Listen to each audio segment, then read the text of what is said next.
Hello friends, Siragadikka ஆசையில் இன்றைக்கி என்ன நடந்ததுன்னு பார்க்கறதுக்கு முன்னாடி நம்ம சேனலை சப்ஸ்கிரைப் பண்ணாதவங்களாம் கொஞ்சம் சப்ஸ்கிரைப் பண்ணிவிட்டு பாருங்கள். இங்கே நம்ம விஜயா வந்துட்டு நல்லா மனோஜுக்கு எடுத்து கொடுத்துட்டாங்க.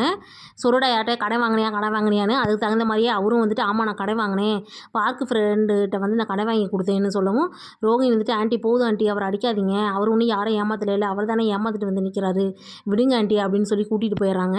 ஏன் மனோஜ் உனக்கு அறிவே இல்லையா, ஏன் இப்படி பண்ண, நான் உன்னை எவ்வளோ நம்பினேன், ஆண்டி பாரு எப்போவுமே உன்னை திட்டக்கூட யோசிக்கிறேன் ஆண்டி, நீங்கள் போட்டு அடிச்சிட்டாங்க அப்படிங்கிறப்ப நான் ஒரு உண்மையை சொல்கிறேன், அம்மாவுக்கு வந்து இந்த விஷயம் எப்போவோ தெரியும் அப்படின்னு சொல்கிறாங்க. அப்படியா, அப்புறம் எப்படி ரெடி பண்ண அப்படிங்கிறப்ப இல்லை மீனாவோட நகையை வச்சுதாங்கிறப்ப அட பாவி இப்படியா பண்ணியிருக்க, இப்போ வந்து நம்ம அவங்களோட காசில் வாழ்கிற மாதிரி ஆயிடுச்சே, சும்மாவே முத்து கத்திட்டு இருப்பான், இனி இந்த விஷயம் தெரிஞ்சு அவ்வளோதான் உன் கையை உடச்சே போட்டுருவான், இது தெரியாமல் பார்த்துக்கணும் அப்படின்ட்டு இப்போ இன்னொரு திருட்டுத்தனம் வேற இப்போ ரோகிணி யோசிக்க ஆரம்பிச்சிட்டாங்க.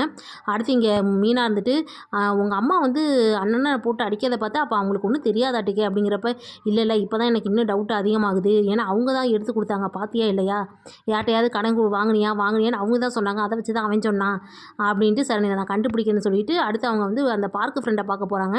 நான் கார் வாங்க போகிறேன், எனக்கு ஒரு 2 லட்சம் கொடுங்கன்னு கேட்குறப்ப இல்லை நான் யாருக்கும் அவ்வளோலாம் கொடுக்க மாட்டேன், என்னோட மேக்ஸிமம் நான் கடன் கொடுக்குறேன்னா அது 1 லட்சம் தான் அப்படின்னு சொல்லவும் அப்படியே முத்துக்கு வந்து ஷாக் ஆகுது. இப்போ கூட மனோஜ்க்கு நீங்கள் ஒரு 4 லட்சம் கொடுத்தீங்களே அப்படிங்கிறப்ப நான் எங்கே கொடுத்தேன், அவங்ககிட்ட 20,000 கொடுத்தா எனக்கு சென்னையை ஃபுல்லாக சுற்றி காட்டிட்டான், அவனுக்குலாம் அவ்வளோலாம் தரமாட்டேங்கவும் ஓகே அப்போ இவன் நம்ம நகையை தான் வச்சுருக்கான்னு அவர் உஷாராயிட்டார். அடுத்து பார்த்தா ஒரு கடைக்கு போயிட்டு எலுமிச்சம்பழம் எல்லாம் வாங்கி மந்திரிச்ச மாதிரி கொண்டு போய் காட்டி உண்மையை வர வைக்க பார்க்குறாரு. பார்க்கலாம்.